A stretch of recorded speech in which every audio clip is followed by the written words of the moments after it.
Bila Aceh nanti akan diberi hak untuk menyusun rumah tangganya sendiri sesuai syariat Islam. Akan saya pergunakan pengaruh saya agar rakyat Aceh benar-benar dapat melaksanakan syariat Islam.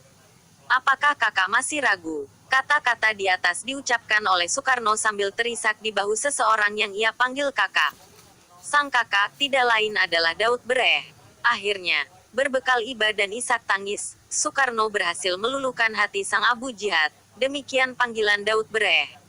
Soekarno mengucapkan janjinya untuk meyakinkan Daud Bereh bahwa jika Aceh bersedia membantu perjuangan kemerdekaan, syariat Islam akan diterapkan di tanah Rencong ini.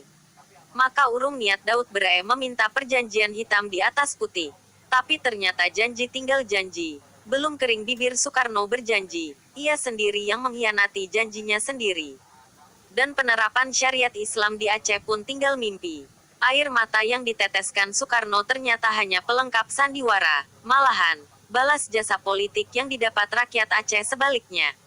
Pasca kemerdekaan, mereka, Aceh, cenderung menjadi anak tiri di negeri ini. Misalnya saat Soekarno membubarkan Provinsi Aceh dan meleburnya menjadi bagian Sumatera Utara. Tentu saja hal itu menimbulkan kemarahan rakyat Aceh. Air mata tangisan Bung Karno berbuah malapetaka yang menjadi titik awal mula penderitaan rakyat pemodal kemerdekaan bangsa Indonesia. Siapakah Daud Bereh? Ia adalah cikal bakal semua gerakan kemerdekaan Aceh.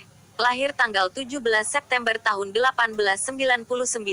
Dengan nama asli Muhammad Daud di sebuah dusun kecil bernama Bereh di Aceh Pidi. Nama dusun itulah yang kelak yang lebih dikenal sebagai namanya. Ia bukan dari kalangan bangsawan Aceh yang bergelar Teku, ia seorang rakyat biasanya saja. Gelar Tengku di depan namanya menandakan ia termasuk salah seorang yang diperhitungkan sebagai ulama di masyarakat sekitarnya.